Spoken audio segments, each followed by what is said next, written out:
Good afternoon and welcome back to the Ground Zero Cafe. Nice to see a lot of familiar faces out there and some new faces. Today we mark the official launch of our fall series of the What Matters to Me and Why program. I'm Vanessa Gomez-Brake, the Associate Dean of Religious Life. And yes, it's a new school year, so we have a new series. As you came through the front door this afternoon, you saw our list of featured speakers, and we're so grateful to have Patrick Prince launching our series this fall. The What Matters to Me and Why series represents a creative solution to an important problem in the university setting, the separation of intellectual life from the personal and the spiritual. What Matters to Me offers us, the Trojan family, an opportunity to hear from USC faculty, administrators, and trustees in a different way. Rather than lecturing on their area of expertise or research, we invite speakers to share their life journey with us. Once a month during this Wednesday lunch hour, we get to listen in as they reflect on their values, their beliefs, and their motivations that have helped to shape their lives. If you would like to nominate a member of our community to speak at a future What Matters to Me and Why series, please shoot me an email, or there is an anonymous form on our website, but I'd really rather just know who you are if there's someone on campus that you'd like to hear speak up here. Additionally, if you visit our website, which is orl.usc.edu, you can see videos of past speakers posted to our YouTube page. Before we begin the main program, I just wanted to highlight a few upcoming events put on by the Office of Religious Life. You would have seen the flyers at the front door. This year, we got to launch our movement meditation series, which means you can do Tai Chi with me on Monday or Kundalini yoga with me on Tuesday. We also have laughter yoga on Tuesday, 12 o'clock. On Thursdays, we do Iyengar yoga. I sometimes make that one. And then on Friday, we have a labyrinth outside the University Religious Center. So these are all opportunities for you to meditate in movement. Additionally, next Thursday in the URC Fishbowl, we're gonna welcome, let's see if I can find the flyer. Let's see. Master calligrapher Hajnor Dean Mi Guangjiang. He's an internationally acclaimed master calligrapher who creates graceful works of art that are stunning and inspirational. He is the first Chinese Muslim to be conferred the certificate of Arabic calligraphy in Egypt. So it's very interesting, and he's going to be demonstrating that art for us at the Fishbowl. That's next Thursday, September 13th at 4 p.m. Lastly, I just want to mention a very important event. Our Christian Life team will be leading a Veritas Forum on October 18th at the Annenberg Hall Auditorium. It's called, Can We Reconcile Justice and Forgiveness? The speaker will be Rachel Den Hollander in conversation with faculty member Ange-Marie Hancock Alfaro. It's on the intersection of institutional justice and personal forgiveness.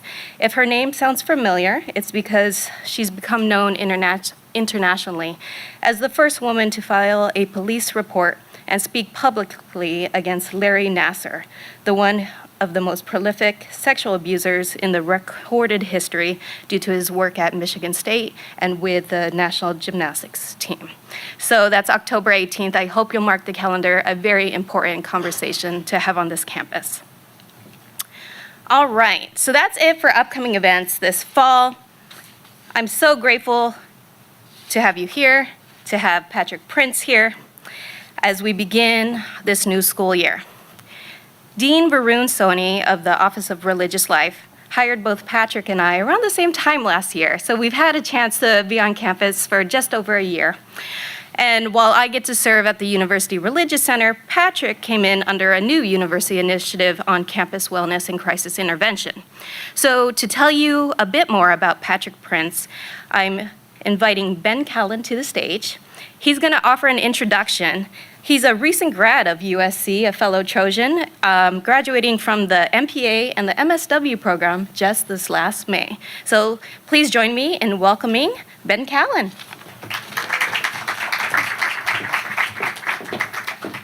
Alrighty, so thank you all for being here. I'm gonna make this quick because we all know how much Pat likes to talk. So a little bit about Patrick. He grew up all over the place, military family, proud USC lineage. He had his mom, his dad, 3 aunts, an uncle, himself, and his son have all attended our prestigious university. And he loves SC so much that he actually commutes here from Nashville. If you don't believe that he has that much passion about this university, ask him to show you his tattoo sometime. But all jokes aside, Patrick is a national expert in his field. He's been a great mentor to me, great advisor, and meeting him has pretty much changed my life trajectory. I was fortunate enough to be placed with him last year for my MSW field placement, and with that, it ended up turning into a career that I really can't see myself doing anything else after. And I credit Patrick to that entirely. He's very passionate about his work. He's passionate about this university, and I think he's a great fit for this. I look forward to working with and for him for many years in the near future. And I think that we have a lot of fun stories to hear from Pat. So with that, in the tune of keeping it short, I will invite up Pat Prince. He is the Associate Vice Provost and Chief Threat Assessment Officer for USC.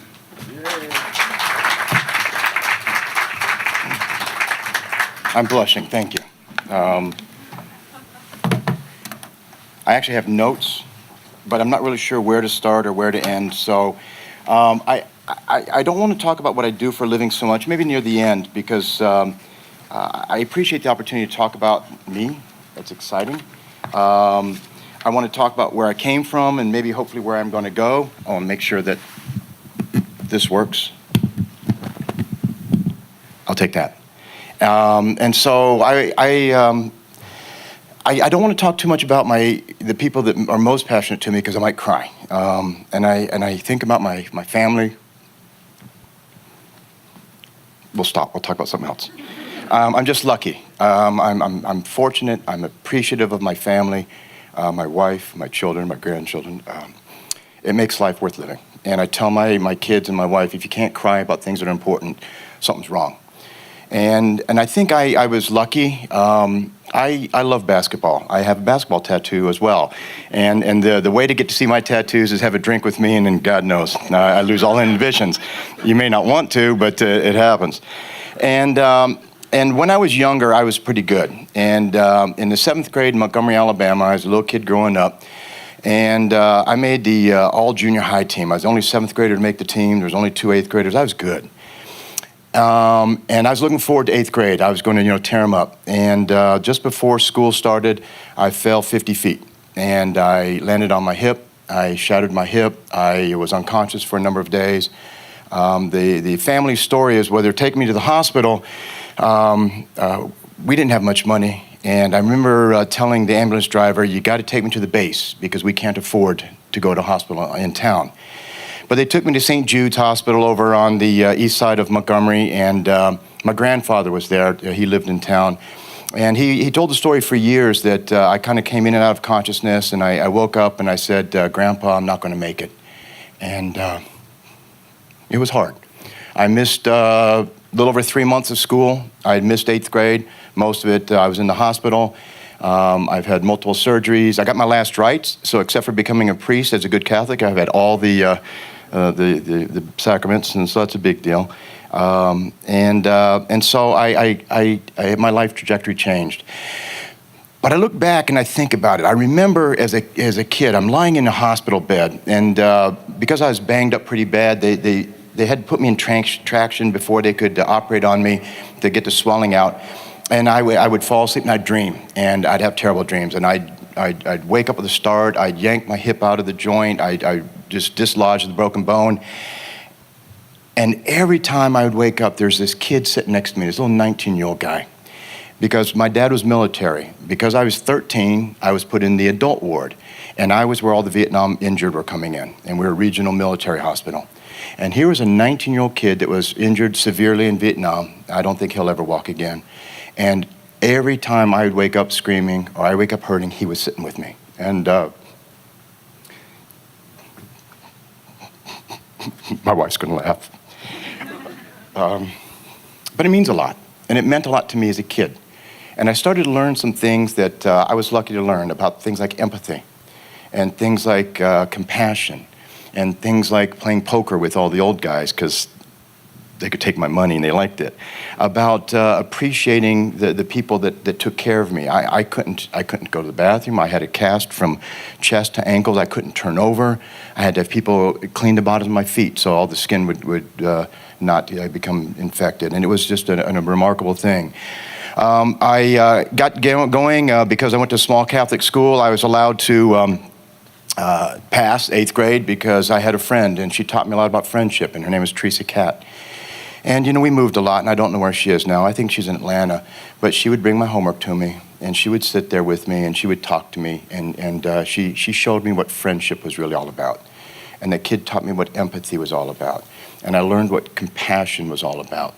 And it was a big deal for a little kid. And we learned other things, and I tell my kids stories about growing up in Montgomery, Alabama. I remember the Selma March. I remember the Montgomery riots. I remember we were the first school in Alabama to desegregate. And I remember the Klan then would come by, and they'd burn the cross and throw rocks at us and do the things that they did at the time. And I learned to look at a world bigger than myself. And I really do credit the Catholic Church for that. We had wonderful priests in all the parishes I grew up in, and they taught us about duty, and they taught us about giving back, and they taught us about responsibility and things like that. And so as we grew up and we saw things that weren't right, we were taught it's okay to fight back, and it's okay to take a stand, and it's okay to take care of folks that weren't as maybe able to take care of themselves as we were at the time. And so I was a little kid growing up, and I saw things that have forever shifted or etched themselves in my brain. My politics are based on those days. My view of things are based on those. I had some other experiences, and I tried to learn, you know, about what's it mean to be a human, what's it mean to be a man, and I look, obviously, most of us do to our parents, and my father's a great warrior. He was highly decorated military, 4 tours in Vietnam. He had 2 silver stars, and that's a pretty big deal, and he did some really remarkable things, and he's a great warrior. He's a lousy father, but my mom was unbelievable. My mother, she had 5 sons. I have 4 brothers. And we were always known as, that's the crazy lady with the 5 boys. And we were pretty wild. I suspect most of us have been put on Ritalin or something like that if we lived in this generation, because if we weren't ADD, we were something. We were out there. So my mom, though, we grew up knowing without any reservation that we were loved. It was one of the weirdest things. My mother's father was murdered when she was young, and she grew up in a home that her mother shut down. Her mother took care of her. My father was kind of shunted off to his grandparents, and he never knew parents that loved him. So in the family I grew up in, we were never hugged. We were never told we were loved. We never. It just wasn't done. I think the first time my dad ever said he loved me, I must have been 40, and I remember my mom never hugged us, maybe until I was 40 as well. But having said that, my dad was a warrior and someone to be respected. My mom let us know every minute of our lives that her 5 sons were the most important people in the world to her. I know today that I was unconditionally loved by my mother with no reservation. And we were a little wild. We were difficult. I like to think most of us kept out of jail. Some of us did. But we did stuff. But our mother never turned her back. So I grew up. I grow older. I don't know if I grew up, but I grew older. And we start looking at the world around us. And my father, another great thing I think about what he brought to the family was he was in rescue. And in the United States Air Force, the rescue unit are the ones that go up and they go into combat and they go into fire. And the motto for rescue was, these things we do that others may live. And all my life I grew up around that badge, that patch, that poster on the wall in every office. And then I started thinking, what is our goal? What is our purpose? And maybe it's that spirituality stuff. I'm not so sure. But why are we here? And what is the goal? And somewhere the answer always is that others may live. And maybe better, maybe more whole, maybe safer. But we do these things out of a sense of duty, responsibility. I'd like to say obligation, I guess, but it doesn't feel like an obligation. It feels like just what you do. So I did a number of things. I actually, before coming to USC, I applied to the academy. I wanted to make my father proud. And I didn't get in Air Force Academy, but I had a presidential appointment to West Point. I got accepted to USC, and I'm thinking, hang out at the beach, upstate New York. All right, so I came to USC, and I think my dad was disappointed, but he was disappointed in me a lot, I guess. But I came to USC, but I still felt you have to give something back. You have to contribute. It's what we do. So I became a reserve police officer with Los Angeles Police Department, and I spent 25 years and gave a lot of time and a lot of energy, and I learned again, and I paid attention, and you know, I've been shot at, and I've held a gun in anger, and done some things, nothing like some of the other folks that we respect and admire and appreciate taking care of us here in this country. But I did stuff, and I saw stuff that made an impact, and I started thinking about the folks. It's funny, when I first became a reserve, most folks I hung out with were regular cops, and I said, why don't you just become sworn? And I said, I don't want to. Every cop I knew was divorced, and every guy I hung out with was divorced, and I'd just gotten married the year before. I still divorced, if I'd known. Well, anyways. And so I didn't become a regular, but I was a reserve. But I paid attention, and I look, and I notice a lot of anger, and I notice a lot of bitterness, and I notice a lot of just people that weren't happy.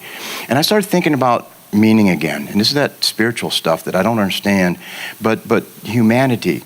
And one day I tell my kids this a lot because it's a big deal to me. We're out on patrol, and I had my civilian clothes on because I was doing some training later on, and we're not too far from here, and shots fired, and we're actually talking to this guy, and we can hear the AK-47 go off. It can't be a block away, so after we crawl out of the gutter, we realize we've got to get over there, and we're on scene in seconds. And I remember rolling out of the car, and there's a guy holding somebody who's clearly dead. I mean, he's dead. And there's blood all over this guy, and he's saying, it's my brother, it's my brother. And he put his brother down, he's running up to me. And I remember thinking two things. I remember thinking, you poor son of a gun. Damn. And I also remember thinking, don't touch me. This is my good jacket. You get blood on this jacket, it's gonna ruin it. I'm gonna have to throw it away. I gotta buy another one. I don't have money to buy another jacket. And later that night, I started thinking about it. I think humanity is a choice. It's a decision. How do we react to these things is based in great part on these things. But whether we become jaded and angry and isolated, or we become thoughtful and kind and aware, that's a choice. And I decided then, and hopefully before and hopefully after, I'm not going to forget that that's someone's brother, that's someone's family, that's someone's child. And it was a big deal. And I can always get a new jacket. They won't get a new brother. And so I thought about some of those things that make us who we are, who made me who I am. And that was one of those moments. I think about justice, and I'm not always sure what that means. I want to go hear the talk you all have coming up, and forgiveness, and I don't understand a lot of things. They're much bigger than me.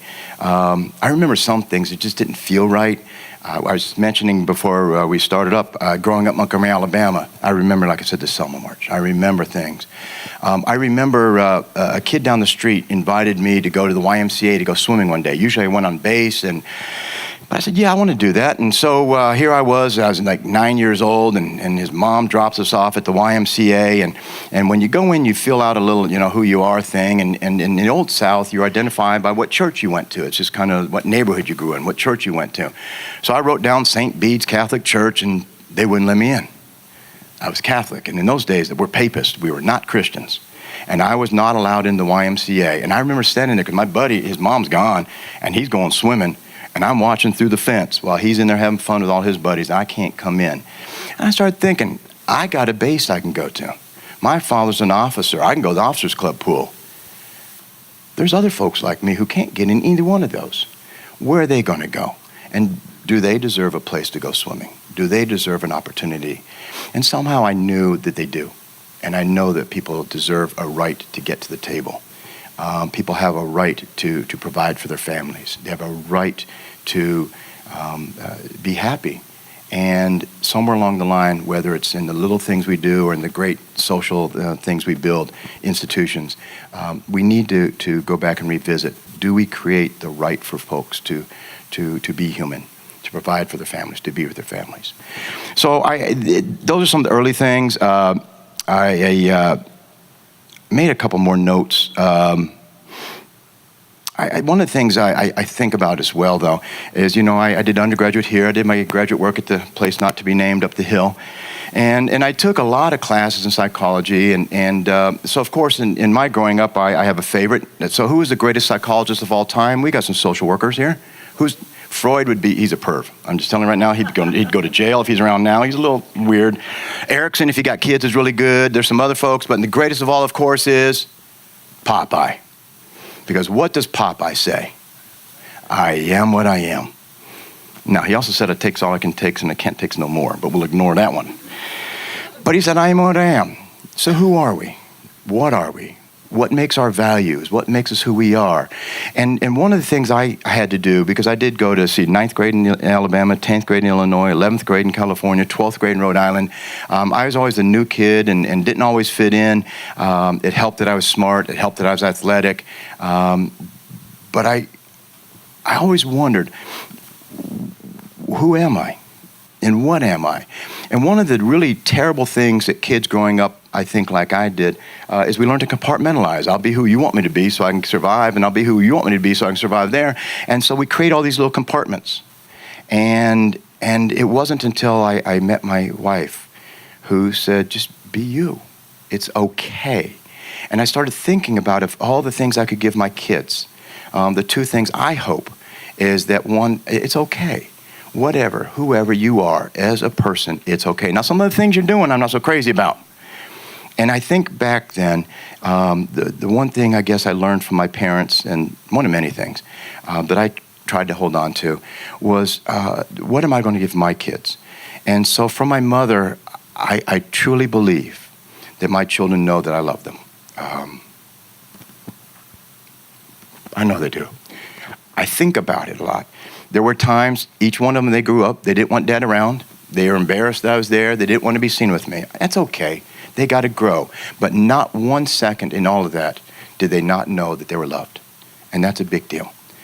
I like that I can sit down with my wife, and we'll sit on our porch in Nashville, and we'll look out of our little piece of heaven, and we just sit there, and we can talk. And I don't have the secret compartments. I don't have the secret world. I don't have the hidden pat prints that I can't show because I'm afraid of being judged. I'm afraid of not being appreciated. I'm afraid of letting somebody down. I always thought I let my father down. I embarrassed him. I had long hair. You know how people get different awards when they graduate from high school, most likely succeed, most athletic. I had most luscious locks. I had beautiful hair. Oh, I could grab it back here. It was nice. As a career military fellow, my dad didn't call it nice, but it's my way of just expressing my stuff. And so one day, I remember as a senior in high school, I come home, and my 3 brothers are gone. And Dad's gone, and I said, Mom, where'd everybody go? He said, it's family day out on the battleship. You know, the senior officers could take their kids, their whole family out, and they got a 3-day cruise, and they'll shoot the cannons off the battleships. And I go, why didn't he take me? And my mother said, he's embarrassed to be seen with you. I go, huh. And I get it, I guess, but it taught me I'll never be embarrassed to be with my family, no matter what. I remember one time my brother Andy, and I love Andy, and it's not the Southern, I love him, but sometimes he can be loud, he's tatted up, he don't look like, the 9-to-5 suitor. And one time he came to my office in one of my other positions, and my secretary comes and I said, there's this guy out here who says he's your brother, but I don't know. And I go, oh, there's Andy, and I'll be proud he's my brother. And I want my children to know I'm proud of them. And I think it's important that we show that and tell people that and give it. So my kids are embarrassed, not anymore, but they were, because I'd hug them. I'd tell them I love them. There's not a time I talk to my children I don't say I love you. And I mean it. And I think when they say it back, they mean it. And I think about that. So why all that stuff? Because now I'm in the business of threat assessment. I'm in the business of, but I think it makes sense. Because I know what it's like to hurt, to be afraid, to fail, to be feeling helpless, hopeless. And when we go back and look at violence, at its core, for many, most, Violence is a desperate act by a desperate person. And if we can connect to, we can understand, we can get involved and get inside someone's skin, behind their eyes, we can get them off that pathway. We can prevent that forward momentum. We can stop somebody from acting in a horrific, terrible, unfixable way. And so I think part of why I do what I do is because I get it. I get why people are violent. I get why people are mad. I get why people rage. But I get that violence doesn't make sense in the long run. And I get that we as a university, me in an office with wellness and support, can you believe that? We can do something different that I can't even begin to measure. And for some folks need to be expelled. Some folks need to go to jail. How do we protect those other folks then who don't deserve to be hurt, who don't need to be a victim, who don't? So when I go back and I think about where I am, it makes the most sense. A couple of us are talking here just a little bit beforehand. Back in the day, we never heard terms like active shooter. We never talked about stuff like that. It's morally repugnant. It bothers me. But thank God we have folks that do that, and they do training, they do work with our folks, and they do the drills. Because in this weird world of ours, we need to. But if we're really going to be successful, if we're really going to do something right, we get out ahead of it. And we understand what we're dealing with. We recognize the humanity. We save the compassion. We look for the meaning. And I think we're very, very good at doing that then. And I think we can make people happy. So a story, most of y'all here, I only know about 8 things. I say the same things over and over. I'm at that age now, I can't remember, I told you. So if you come back next week, I'll tell the same stories. But just something about this business that happened to me, only a couple of years ago. Like I said, I have 6 children. My baby's 22, and she was at school in Arizona. And I was traveling a lot before I took this job. I still travel a lot, but and I was in Seattle, and I get a call around 2:15 one morning, and my daughter's on the phone. She's crying, and that's unusual. I said, "Baby, are you okay?" And she says, "Dad, I heard a lot of noise, and then I heard shots, and I think there's a dead kid outside my window." And there was. And there's a shooting at her university. And there's a dead kid, 19-year-old kid, outside her window. And when I think about threat, when I think about our office, when I think about what we do in this university, we do our best to get out ahead of that, to prevent those. And for a short minute there, I thought I had the worst call a parent could ever get. And then I realized I didn't have the worst call. Somebody else did. And if we do our jobs correctly, if I do something well, if we as a team work together, then we're going to save other parents from getting those calls, and we're going to do something different. And maybe it'll make Dad proud. So that's why I do this. That's why I'm here. I don't understand the spirituality stuff. I think it's important. It feels right. I haven't figured out how to get my arms around it yet. But I think what we're doing is meaningful. And, well, thank you for your time. I appreciate it. Any questions or I can tell you stories about Montgomery. I can tell you stories about Italy. Any? Cool. There's free food. Worth the visit alone. Well, and I do have a microphone. This is Vanessa again, for those of you who can't see me. So I will give you a moment to think about a question that you want to ask Patrick Prince. But perhaps I will ask the first question, if that's okay. So you talked a bit about your Catholic upbringing and how that really informed your values and your beliefs and so forth.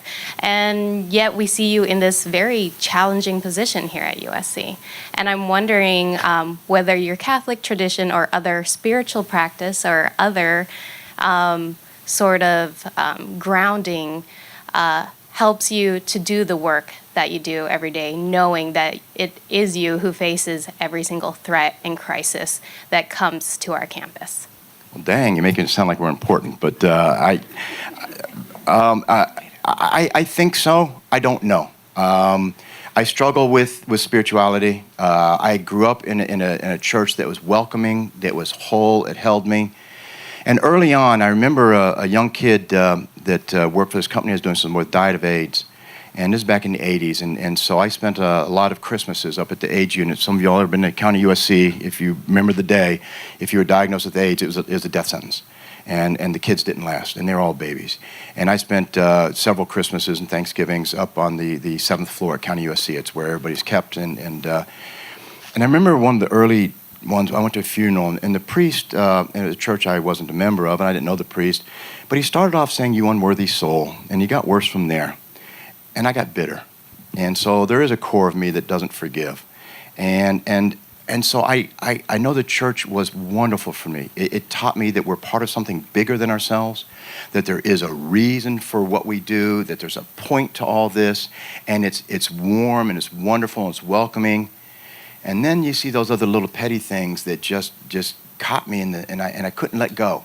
So I don't know, but I do believe if it weren't for the Catholic Church, I wouldn't not only do what I have, but I wouldn't be the man I am, because it was good to me growing up.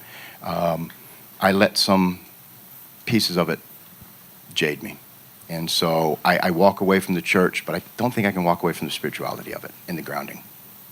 At least that's my take on it.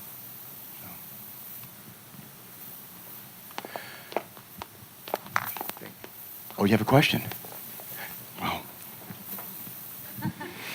So you talked about how not everyone is at the level where they need to go to jail or need to be expelled. So what are some things that you or your office does to intervene or assist when people I'm going to tell you a level? story that just happened Friday. Well, I found out how it ended up Friday. There's this young fella last year, his freshman year, and he was in the dorms, and he was acting out. He's a freshman. He's away from home. He wasn't accepted into a program he wanted to get into. He felt like he had lost everything, and so he was using substances to take the damage or the edge off. And we get that. It makes sense. He was scaring the people around him, and so he was sent to our office. And so we met, and I, it's in our position that he wasn't a danger, but working with Michelle and her team, Ben would meet with this guy every couple months. So new semester started. We said, let's reach back out, see what's going on. And Ben got a hold of him Friday. He found out he made Dean's List. He had a 4.0. And he actually said getting sent to threat was the best thing that ever happened to him at USC. I'd like to believe that we got a lot of those. I'll take a few. I'd like to believe that what we and I'll use a royal we, because this is a team in this room. Look around who's here. We all work hard to help folks get back into the right thriving path. And we had a hard week last week, and flying to Nashville, I felt good because Ben had talked to me and let me know that. We had another kid whose mom got a hold of me and said, thank you for helping my son get his degree. The first person in their family ever to graduate from anywhere, and he was on his way to expulsion. He was on his way to jail probably, except for this team got involved with him. So Friday afternoon was a good afternoon. Friday morning is pretty crappy, but Friday afternoon is a good afternoon. So that's how I would like to think we do. Thank you. Once again, thank you for your time Thank you, and sir. your story. Also, thank you for what you do here for the university. Just a real quick question about spirituality. You said you're not really spiritual or religious, but I think that it's not really about religion. It's about a relationship. Also about being a man of the cloth. I think we're all searching for something different, something we can really touch, something that's tangible. And I think it's about trying to get the understanding of who we are, why we're here, and why can I not treat you like I want you to treat me. Right.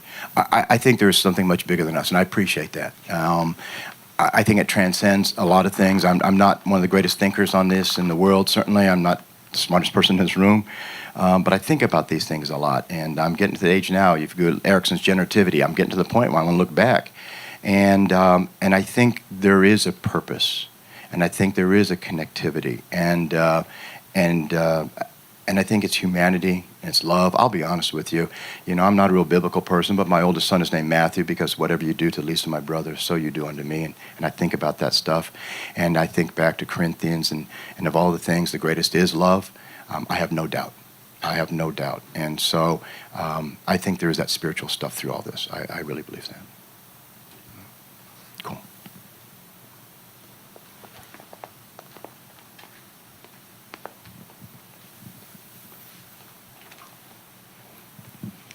Hi. Hey. Appreciate you. You talked a lot about the experience you had in the hospital and the people who sort of were present with you in that and what that taught you. Can you reflect a little bit about what it means to be present with people and how we can be present with people and show up for them? Because I think that that's something that we aren't taught unless we experience. Yeah, and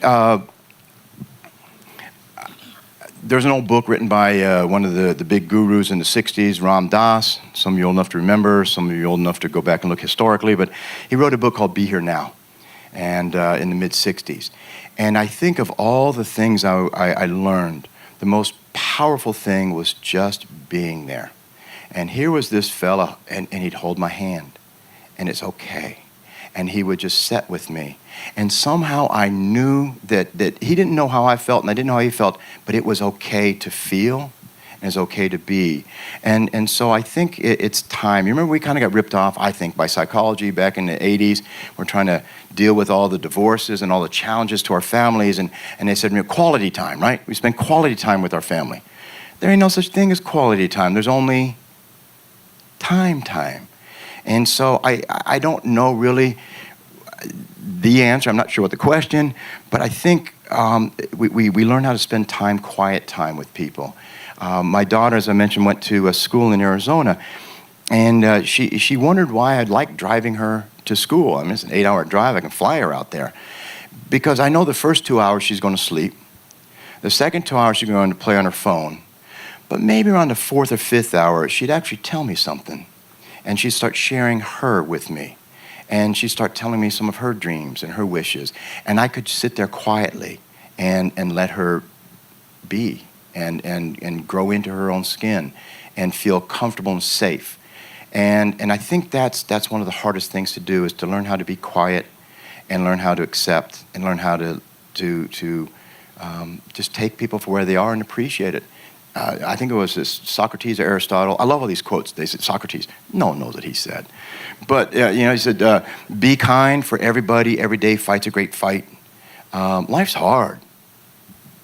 But there's moments that transcend anything that I can imagine. I think it's that spiritual stuff. There are those moments when we're saying, I feel so connected and whole and safe. We can't buy that. And so when I think about how to actually be there for someone, well, do what you say you're going to do and stand up for folks and do the right thing. But sometimes you just sit there and love people. And that's as good as it gets. At least that's my thinking. So. Cool. Thank you all very much. Yes. Thank you, Patrick Prince. Thank you to everyone for coming out for the See, launch. y'all thought we were going to talk about stories about shootings and stuff. That's the next training.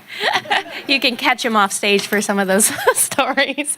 But thank you for being here today, and we look forward to bringing you back on October 6th when we welcome Maureen McHale from Marshall to the stage. Thank you, everyone.